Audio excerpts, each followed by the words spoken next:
ఈరోజు ప్రస్తుతం ఏమంటే తెలంగాణలో ఏం జరుగుతుందంటే డిస్టిక్ ఆటోలు ఇక్కడ ఆటోలు కొని భారతదేశంలో అంటే ఇక్కడ సిటీ బండి కొని మేము ఇక్కడ నడుపుకుంటున్నాం. కానీ బయట డిస్టిక్ ఆటోలన్నీ లోపలికి వచ్చి మా దందాలన్నీ ఖరాబ్ చేస్తుంది. అందుకే మేము ఈ ధర్నా చేయాలనుకుంటాం. ఎందుకంటే డిస్టిక్ ఆటోలు అనేది బయటే ఉండాల. ఆటో కొనండి, అది కూడా సిటీ పర్మిట్ కొనండి, మేమేమనము. అదే అంటున్నా నేను, డిస్టిక్ ఆటోలు డిస్టిక్ లోపలే ఉండాలి, డిస్టిక్ లోపల బయట దాటి సిటీలో రాకూడదు. అందువల్లనే డిమాండ్ చేయగలుగుతున్నాం.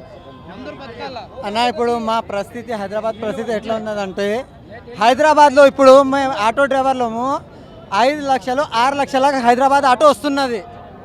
District auto only 2,30,000 2,50,000 total complete on road వస్తున్నది. హైదరాబాద్లో యాజ్ ఎ గవర్నమెంట్ చట్టం ప్రకారము డిస్టిక్ ఆటో ఇల్లీగల్ ఉన్నది. హైదరాబాద్లో డిస్టిక్ ఆటో రేడియేషన్ 70 కిలోమీటర్స్ ఉంటుంది. డిస్టిక్లో నడపాలి. అది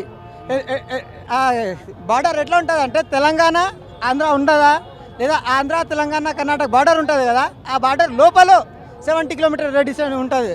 ఇప్పుడు సంగారెడ్డి అంటారు వాళ్ళు, 70 అంటే మొత్తం హైదరాబాద్ వచ్చేస్తుంది.